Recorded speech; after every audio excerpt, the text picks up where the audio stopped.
수도사들에 대한 공부를 요즘 하고 있습니다만, 그것을 하면서 여러 참 이 유럽의 수도사 그리고 수도원 이런 것들을 구경하면서 캐톨릭에 대한 그 소식을 좀 접하는데, 캐톨릭이 상당히 신부님의 수급이 어려운 모양입니다. 그래서 백인들을 유색인종에 대한 문제는 지역마다 늘 있지 않습니까? 그런데 백인 신부님을 구하지 못해가지고 이제 아프리카 이런 곳에서 흑인 신부님을 모셔서 미사를 드리는 그런 일이 있더라고요. 남의 집 일을 왜 하는가? 여러분이 남의 집 일이 남의 집 일일까요? 그죠? 우리가 살고 있는 시대, 정말 4차 산업혁명이라는 것은요, 우리가요, 상상하지 못할 일을 지금 보게 될 것입니다.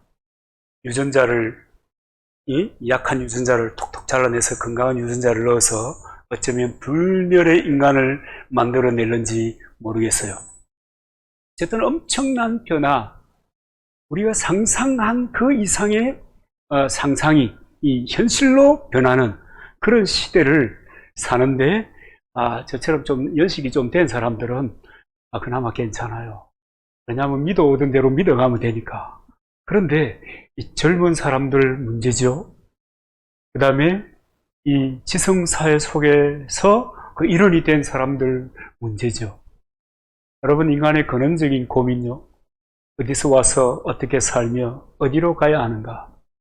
요즘 사람들 이 문제에 대해서 고민하고 갈등하고 이 철학적인 도전에 대해서 반응하고자 하는 사람들이 별로 없습니다. 내 삶의 의미가 도대체 무엇인가? 라고 하는 것을 고민하는 사람들이 별로 없습니다. 그냥 사는 거예요.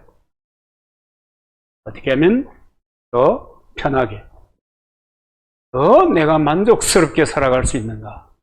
여기에 초점을 맞추고 그야말로 정신없이 살아가고 있습니다. 저는 매주마다 그런 얘기를 주로 들어요. 이제 저를 찾아오는 분들을 통해서 어떤 얘기냐 하면 말이죠. 어떤 교회, 우리 교후가 이렇게 저렇게 신앙생활을 하다가 그 신앙생활을 한 세월이 10년도 아니고 20년 이렇게 되어 가는데 그분에게 어느 날 이 상황적인 문제가 발생한 거예요. 어려운, 감당하기 힘든 문제가 생긴 거예요. 하도 힘들어해서 이 목사님이 기도해 주면서 한마디 물었어요. 더 힘내게 하라는 격려의 말을 준비하면서, 예수님은 어떤 분이십니까? 그랬더니 세계 4대 성인 중에 한 사람 아닙니까? 이러더라는 거예요. 그래서 그 목사님이 이게 무슨 초신자도 아니고 그 4대 성인을 공부할 그런 초등학교에서 요새 하나요?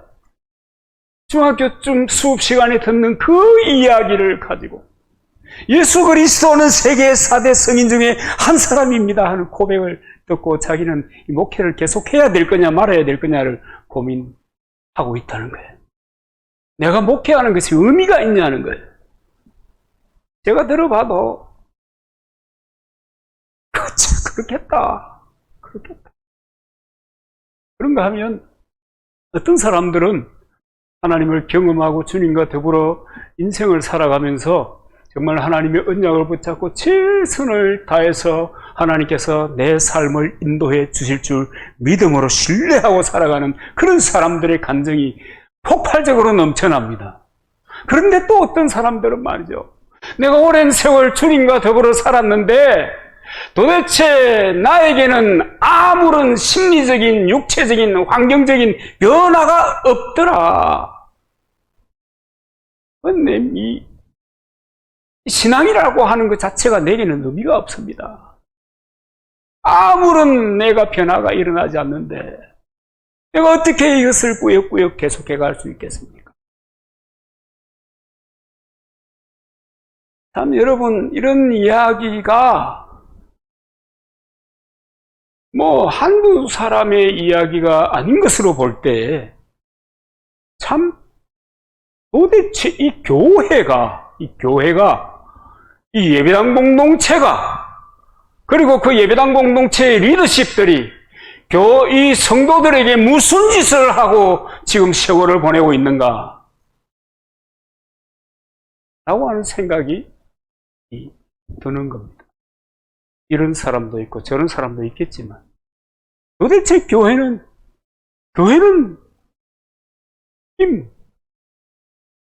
교회가 존재해야 될 이유에 대해서 정말 심각하게 고민하고 있는가? 그래가지고 어떤 청년이, 제게 어떤 청년 해봤자 뻔하죠. 어떤 청년이 어제 저녁에 이 동영상을 한번 들어보시면 어떻게 싸움나이까 그래서 알겠다 라고 한 두세 개를, 그 사람에 대한 그 두세 개의 영상을 들었어요. 그 사람은 그리스도를 믿음으로 오는 그 기쁨으로 최소한 제 보기에는 충만해 있고, 그 다음에 진리에 대한 관점이 분명한 것 같았어요. 그래서 근데 목사는 아니에요. 그런 사람도 있는데 어떻게 또 전혀 반대인 사람들이 있나? 여러분, 우리가 얼핏 생각을 해봐도, 여러분 생각해 보세요, 진짜. 내 삶의 우선순위에 저 밑에 있어가지고, 내가 시간 날 때, 내가 필요할 때, 그때 주님, 이렇게 부르는 그 사람에게 주님이, 그래도 내가 너와 함께 내 뜻을, 내가 너에게 언약한 것을 다 너를 통해서 이루리라. 하나님 그러고 싶겠어요?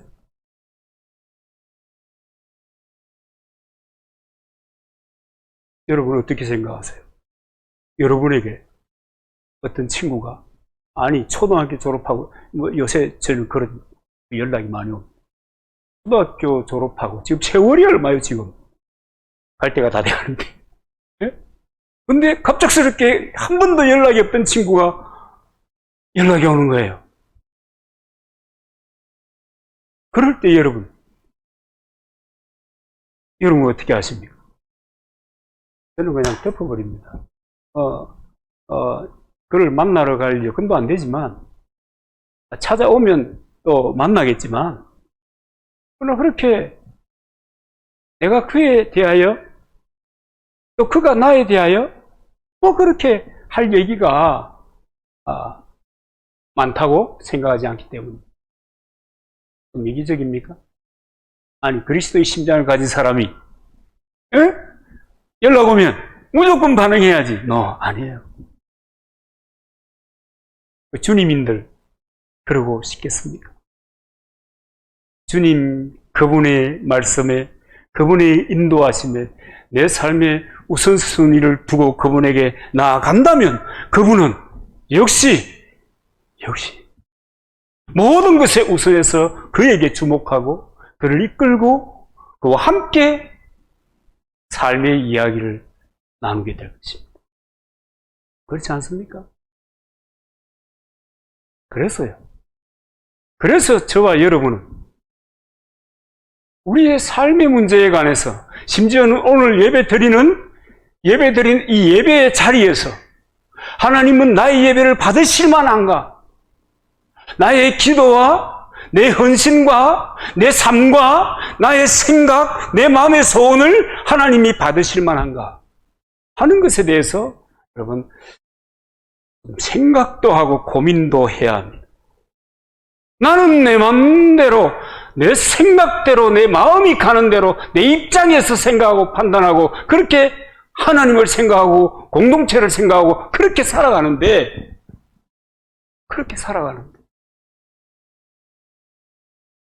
그렇죠? 그리고 왜 나에게 변화가 없지? 왜 하나님은 내가 하나님께 손 내밀 때 침묵하시지? 여러분, 우리는 성경을 알아요. 하나님 사랑의 하나님이시지만 하나님은 어떤 품성을 가지신 분인가 하는 것을 구약에서 아주 적나라하게 다 보여주셨어요. 물론 구약이라고 하는 것 자체가 메시아의 오심을 기대하게 하는, 메시아의 오심을 이야기하는 그런 약속들로 가득 차 있지만, 그러나 하나님의 품성은 여러분 변하지 않아요. 하나님의 그 사랑이라고 하는 것, 어떻게 어떤 통로, 어떤 관계를 통해서 펼쳐지고 확장되고 이루어지는가 하는 것 변하지 않아요.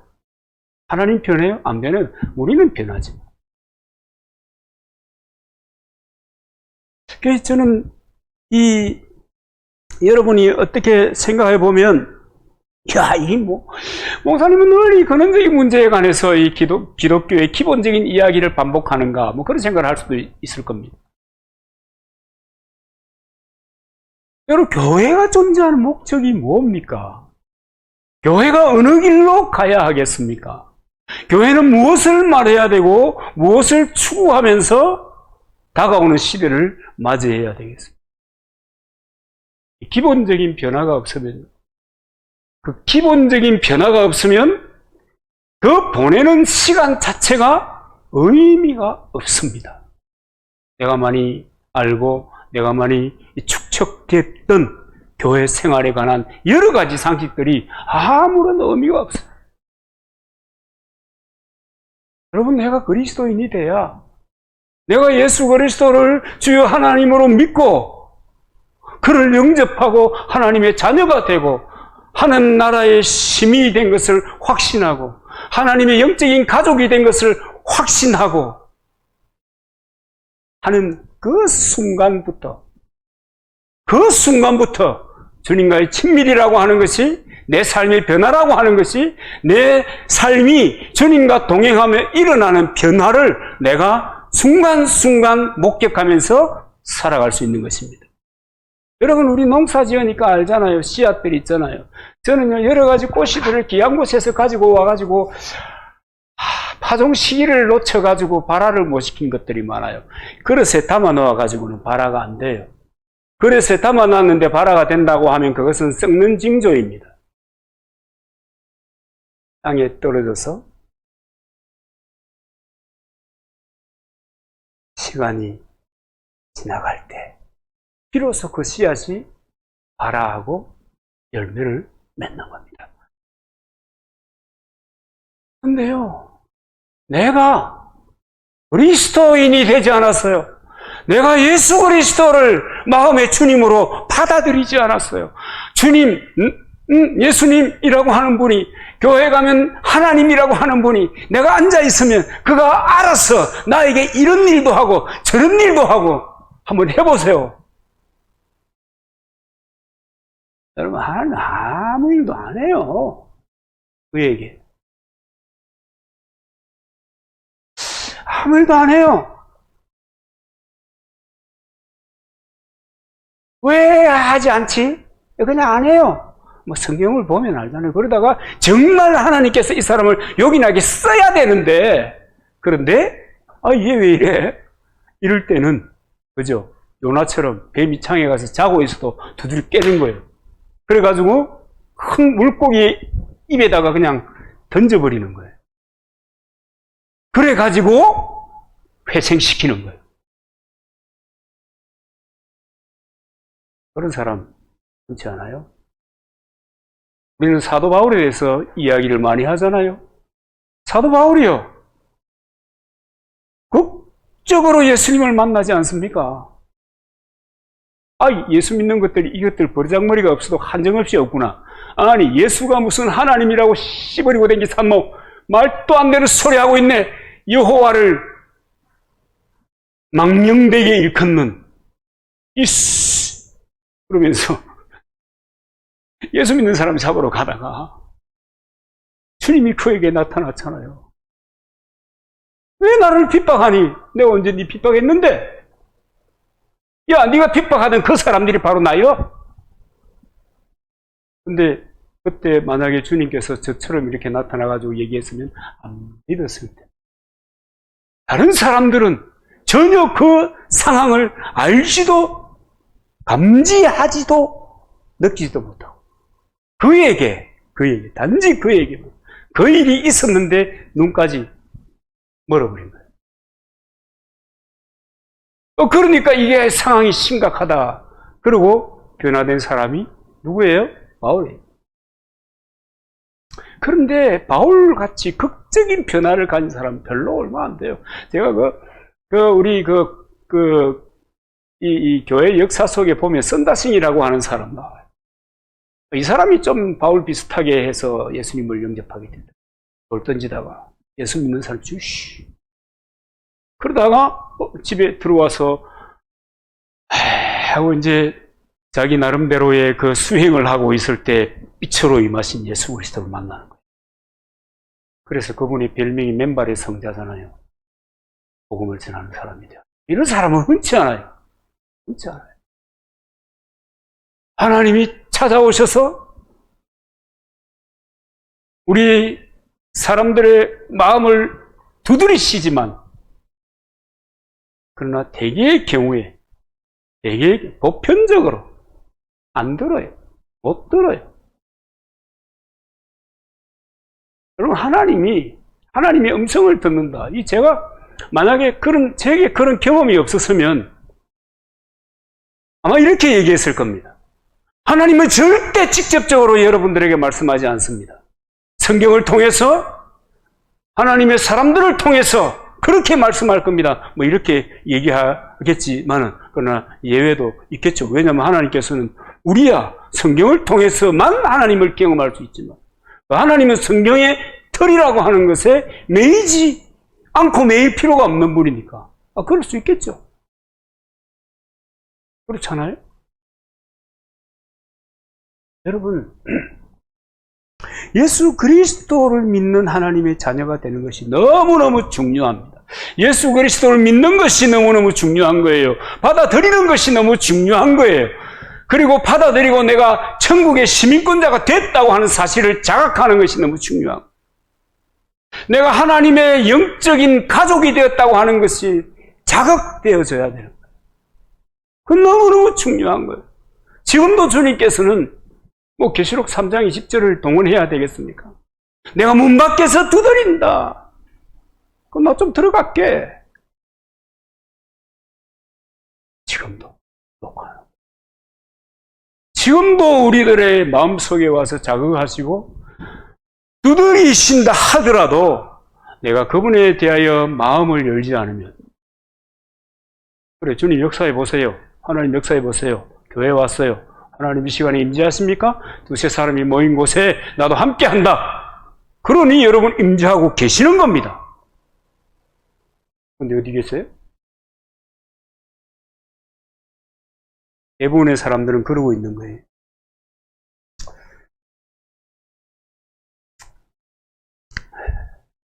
그리고 요한복음 15장 15절 이하에 보면 나는 포도나무여 너희는 가지다 그럽니다. 그리고 나를 떠나서는 너희가 아무것도 할 수 없다. 내가 하나님의 사람인 것을 자각한 사람, 내가 하나님의 사람인 것을, 거듭난 사람인 것을, 하나님의 자녀인 것을 믿는 사람, 그 믿음이 있는 사람들에게 다시 강조하는 거예요. 너 나를 떠나서는 아무것도 할 수 없어. 그것은 무슨 말인가 아세요? 네, 말씀 가운데 붙들려 살지 않으면 안 된다. 너의 인생의 모든 가치의 우선순위 첫 번째는 내가 너에게 언약한 그 말이야. 여러분 기억하십니까? 우리가 이 땅에 사는 동안에 하나님과 사람은 언약을 중심으로 연결이 되어 있는 거예요. 그 사람이 그 언약을 받아들일 때, 그리고 그 언약을 받아들이고 신뢰하고 살아갈 때, 그때 하나님은 은혜를 베풀어 주시는 거예요. 하나님이 인도해 주시는 거예요. 이 언약이라고 하는 것이 하나님의 말씀이라고 하는 것이 그냥 목사들이 교인들을 휘두르기 위해서 하는 그런 얘기가 아니에요. 물론 그렇게 쓰는 사람들이 들어 없지 않겠지만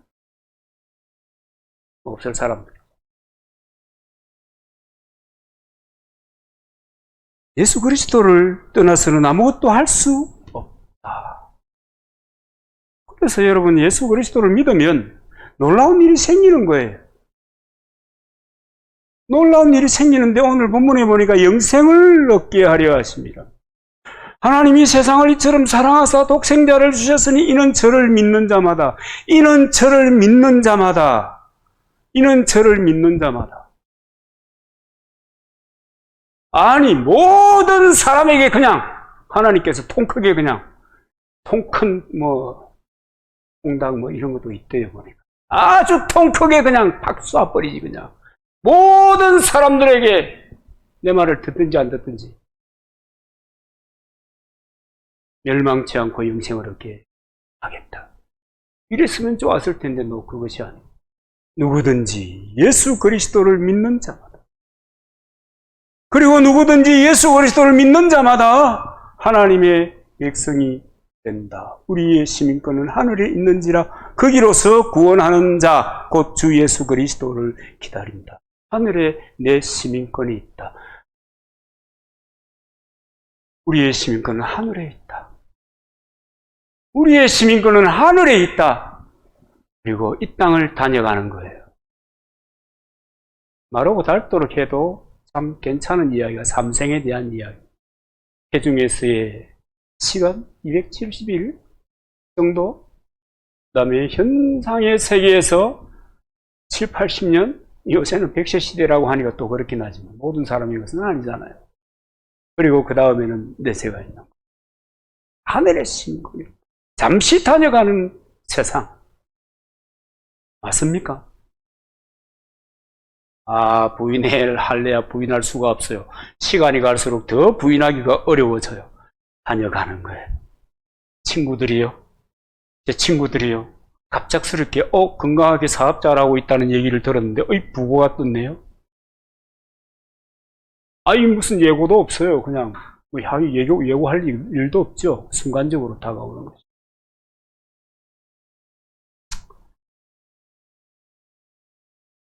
그 다음에 하나님의 자녀의 신분으로 달라진다는 것을 알아야 합니다. 하나님의 영적인 가족이 된다는 사실을 알아야 합니다. 그리고 요한일서 4장 15절에 있는 말씀처럼 예수를 시인하면 예수 그리스도를 구주로 고백하는 사람은 그 속에 하나님이 들어가 계셔서 성전을 삼으시고, 내가 하나님 안에 하나님이 내 안에 거하는 이 놀라운 역사가 일어나는 것입니다. 그래서 그리스도인이라고 할 때 교회에 다니는 사람이 그리스도인이다 그렇게 얘기하지 않습니다. 예수 그리스도, 그를 내 삶의, 내 인생의 주인으로 모신 사람들. 그가 주인입니까? 그가 여러분들에게 이 완벽한 영향력을 행사하고 있습니까? 여러분, 우리는 역사를 통해서 주종 관계에 참 기가 막힌 상황을 알고 있어요. 지금 사람들이요, 왜 가난한 사람들이 때를 지어서 모여가지고 시위를 하고요, 비정규직 사람들이 왜 데모를 하고요, 우리도 좀 같이 먹고 살자 그러고요. 왜 그래요? 자유민주주의가 되고 자본사회가 되면은 이 왕정 시대가 아니고 시대가 바뀌면 모두가 잘 사는 세상이 될 줄 알았는데, 그렇게 도래할 줄 알았는데 여전히 계급이 존재하더라. 잘 사는 사람은 잘 살고 못 사는 사람은 못 사는데, 잘 사는 사람은 계속 잘 살고 못 사는 사람은 계속 못 사는 카테고리 속에 갇혀가지고 돌고. 여러분, 우리나라 회사도 어떤 데는요, 정규직 직원의 아들은 별일 없이 정규직 직원으로 채용을 해주는 그런 회사도 있어요. 들어봤어요? 이름을 얘기하면 금방 알아요.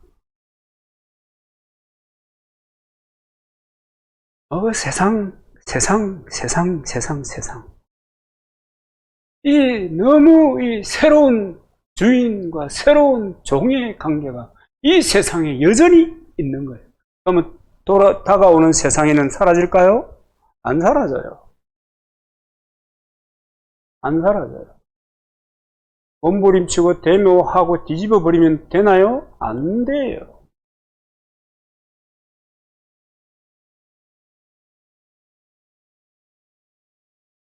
하나님께서 아마 그런 원리를 아마 우리들에게 말씀하시는가? 하나님을 주인으로 모셔드린 사람, 하나님의 자녀가 되고 하나님의 벗인데 왜 주인이라고 했을까? 라고 하는 것을 여러분 고민해 보셨나요? 왜 하나님 하필이면 예수 그리스도가 내 인생의 주인이어야 합니까? 여러분 고민해 보셨어요? 저는 그렇게 정리했습니다. 주님이 나의 삶의 우선순위의 첫 번째가 되시기를 원하신다. 단지 그것이구나. 세상에서의 주종관계, 그것과는 좀 차원이 다르고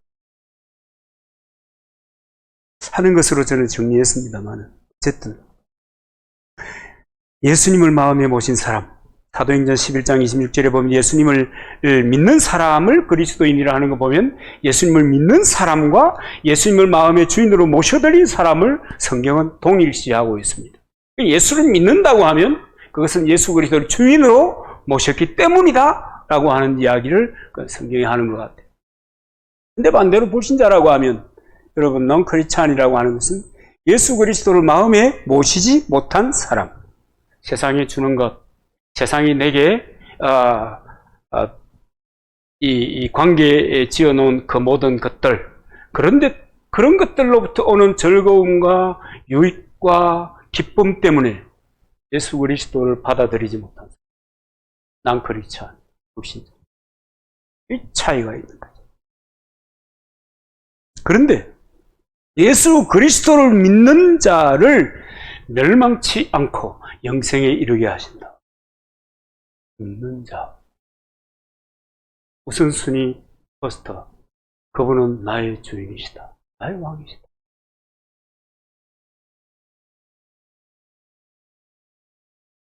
그분의 말씀이 나를 크시는 거예요. 여러분, 신구약 성경이 구약 성경은 예수님에 대한 이야기 아닙니까? 그리고 하나님은 죄인들인 우리들을 향해서 모든 섭리와 계획과 목적을 예수님을 중심으로 이루어 오셨고 앞으로 이루어 가실 것입니다. 그렇기 때문에 예수님을 믿는 것이고 예수님을 전하는 것이고 또 이 사실을 깨닫고 이 사실에 대하여 사명을 받은 사람들은 그 사명을 위하여 달려가는 겁니다. 인생을 데스매서로 가는 암소처럼 뒤돌아보면서 그저 가는 거예요. 하나님이 말씀하십니다. 요한복음 3장 16절. 하나님이 세상을 이처럼 사랑하사 독생자를 주셨으니 저를 믿는 자마다 멸망치 않고 영생을 얻게 하려 하심이니라. 사도행전 4장 12절. 다른 이로서는 구원을 얻을 수 없나니 천하 인간의 구원 얻을 만한 다른 이름을 주신 일이 없다. 갈라디아서 1장 7절. 다른 복음은 없나니 갈라디아서 1장 9절. 만일 누구든지 너의 받은 것 외에 다른 복음을 전하면 저주를 받을 것이다. 다른 복음이 뭐예요?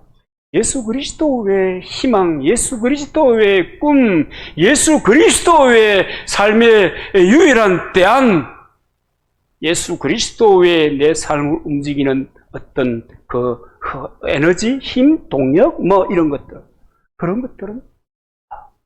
것들을 전하면 안 된다 정도가 아니고 저주를 받을 것이다. 너무 하나님께서 그 문제에 대해서 단호하십니다. 구약의 모든 이야기가 예수 그리스도, 그가 구원자고 그가 우리의 인생을 마침내 금생과 내생으로 인도하실 분으로 그 긴 세월을 가르치고 전하고 그 긴 세월을 그것 때문에 대가를 지불하시고 했는데 사람들이 변화시킨다. 그런데 지금 사람들은 복음을 어떻게 하면 많은 사람들에게, 어떻게 하면 젊은이들에게 그런 고민을 가지고 개선시켜 보기 위해서 어떻게 하면 현대인들에게 적합한 복음이 되게 할 수 있을까에 대하여 재해석하고 또 노력하는 이런 일들이 많이 일어나고 있습니다. 참 좋은 일이죠. 그죠? 그런데 예수 그리스도의 오심과 죽으심과 부활과 성천과 다시 오실 예수 그리스도, 이 복음의 본질입니다. 그런데 이것을 훼손하면서까지 현대인에게 적합한 복음으로 재해석하고 새롭게 만들어내야 되겠는가? 다른 복음이 된 거예요. 복음을 현대인에게 맞도록, 젊은이들에게 맞도록, 이 지성사회에 맞도록 이렇게 한번 재배치를 해보려고 했는데 결국은 하고 나니까 다른 복음이 된 거예요. 예수 그리스도의 십자가의 죽으심도 안 믿고 부활도 안 믿고 동정녀 탄생도 안 믿어요. 다시 오실 예수 그리스도에 대한 이야기는 안 믿어요. 그럼에도 불구하고 거기에 동화된 사람들이 모여서 예수 그리스도의 이름으로 하나님께 예배를 드려요. 모임을 가지고 그들의 그 모임을 퍼뜨려요. 하나님이 그 예배를 받으시는가? 하나님이 그것을 복음이라고 하시는가? 여러분, 오래된 것은 다 고리타분한가? 쓸모없는 것인가? 폐기해야 되는가? 복음마저도, 변치 않아야 될 복음마저도 고리타분한 것으로 분류되어야 하는가?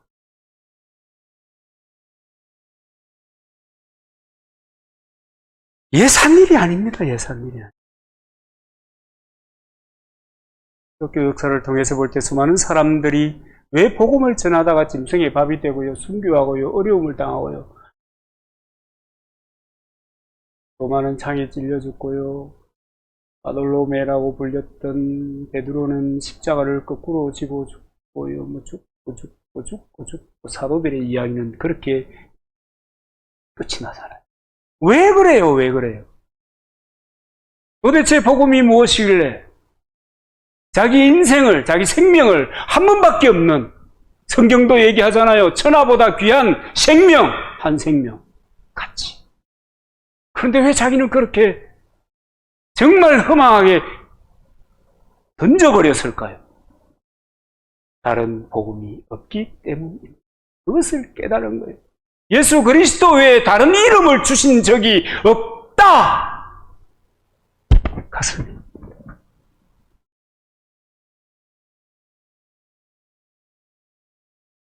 그것 때문에 삼위일체 하나님을 믿는 이 기독교가, 그것 때문에, 그런 고집 때문에, 그런 편협성 때문에 박해를 받고요, 또 그런 변치 않는 그 진리 때문에 이단과 싸우고요,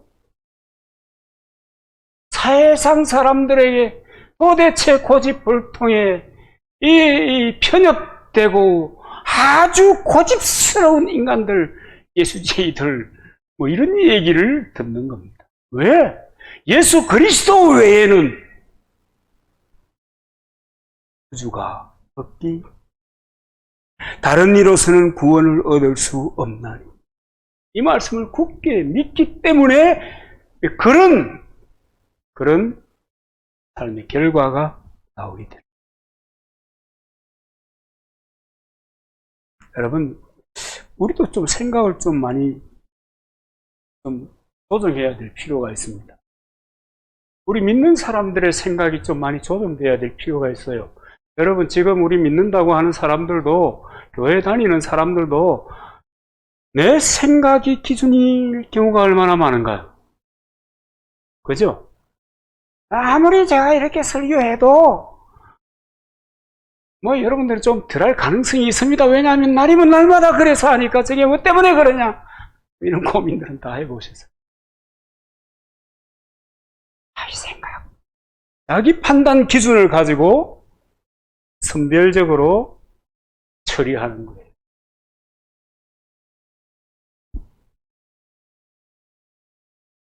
여러분, 제 입장에서는 그래라도 하셔서 예배당에 나오시니까 할렐루야. 제 입장. 하나님의 입장에서는요, 의미 없어요. 무슨 말씀인지 아시겠죠? 여러분, 생각을 좀 바꿔야 됩니다.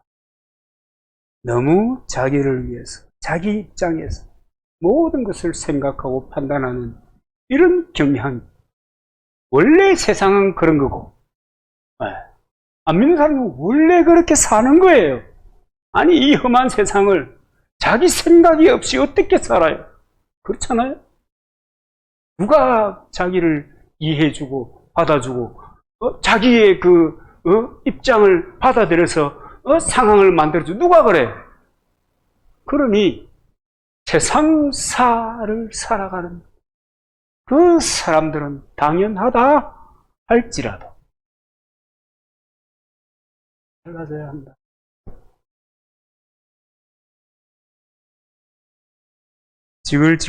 지글지글러라고 하는 사람이 정상에 오르는 길에서 배운 것이라고 하는 책에서 이 늑대 잡는, 에스키모 사람들이 늑대를 사냥하는 이야기를 기록해 놓고 있는데요.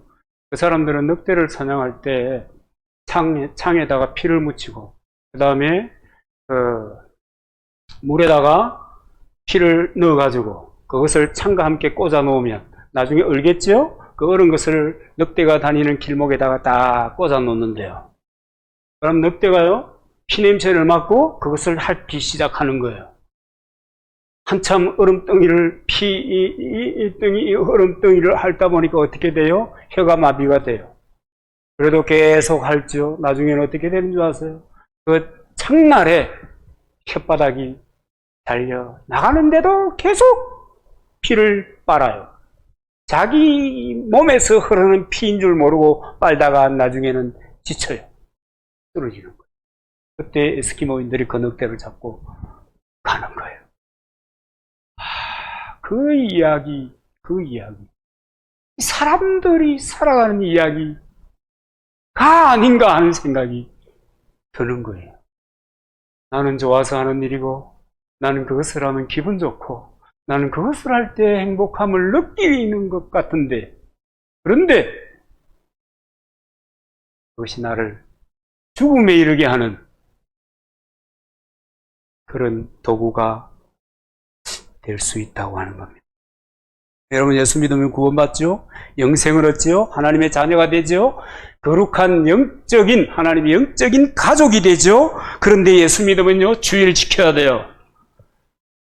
주일 지켜야 돼요. 제가 수요일날 예배, 여러분, 교회의 빛 아니고 세상의 빛이니까, 여러분들이 그 사회활동을 충분히 해야 됩니다. 그래서 그 리더십을 충분히 드러내야 합니다. 그런 측면에서 여건이 되는 사람 오십시오. 그런데 여건이 안 돼도 오는 사람이 있습니다. 효진이 반주를 맡아가지고. 어쨌든, 그렇게 합니다마는, 주일 예배라고 하는 것은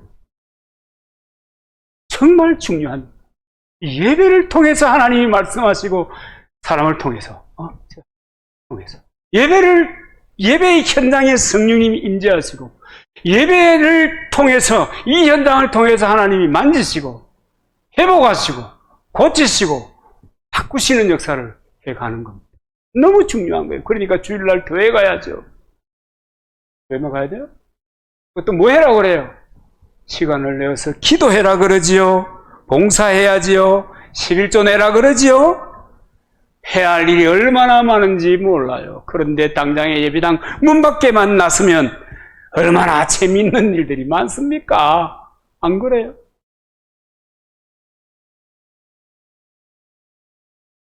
그러나 여러분, 좋은 것 찾다가 늑대와 같이 스스로 파멸에 빠지는 어리석은 일이 없어야 될 것입니다. 여러분이 세상에 보이지 않는 것들에 더 묶여서 살지 마시기를 바랍니다. 예수 그리스도, 그를 믿으면 멸망치 않고 영생을 얻는 길을 열립니다. 여러분, 이것이 진짜 복입니다. 어떤 분이요, 죽었어요. 천당 입구에 갔어요. 천당 입구에 가서 생각해 보니까, 내가 안 가져온 게 있다는 거예요. 그럼 뭘 안 가져왔습니까? 하니까, 아니야. 내가 세상에 살면서 평생 그것을 위해서 집중하고 살았는데, 내가 그것 좀 가져올게요. 그걸 가져와서 내가 드리고 싶어요. 그러니까 또 왔어요. 그걸 짊어지고 갔어요. 짊어지고 갔는데 그게 뭔지 모르지만은 들어가세요 하고 들어갔어요. 들어가서 보니까요, 깜짝 놀란 거예요. 자기가 금덩어리를, 평생 모은 금덩어리를 힘들게 죽음의 자리, 그 심판대 그 자리, 천국에까지 들고 왔는데 길바닥에 보니까 전부 다 금덩이가 깔려 있는 거예요. 이럴 수가 있나. 자기는 그것 때문에 자부심을 느꼈고, 자기는 그것 때문에 살 맛을 알았고, 자기는 그것 때문에 사람들에게 자기 목을 세우면서 말해. 그랬는데 와보니까 이게 뭐야 이게. 아무 쓸데없는 왜 들어왔어요. 그걸 왜 들어왔어. 여러분, 이렇게 되지 마시기를 바랍니다. 진짜 복은 예수 그리스도를 이 땅에 살면서 누리고 성령과 함께 동행하는 것입니다. 이 복을 여러분은 누리시기를 내 이름으로 축복합니다.